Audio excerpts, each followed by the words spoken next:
Welcome to Chillin' 101. We hope this video helps. In this video, I will explain how to use an old-school car jack. First, prioritize safety by parking your vehicle on a flat, stable surface.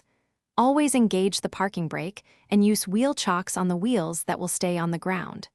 Don't forget to wear safety gloves and eye protection.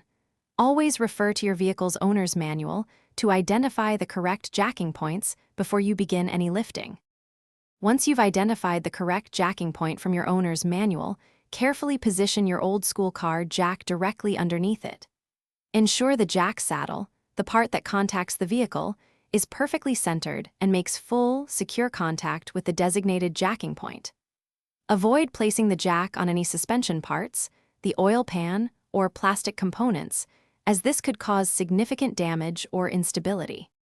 With the jack securely in place, begin to slowly and steadily raise the jack handle. Watch the vehicle carefully as it lifts, ensuring it remains stable.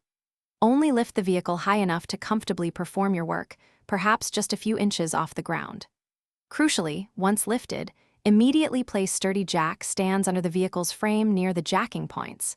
Never, under any circumstances, work under a vehicle supported only by the jack. After placing the jack stands, carefully lower the vehicle onto them, ensuring it rests securely. Once your work is finished, slowly raise the vehicle just enough to remove the jack stands from underneath.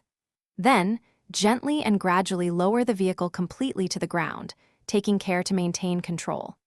Finally, remove the car jack and store all your equipment properly in a safe and accessible location for future use. Thanks for watching. Consider subscribing if we helped you.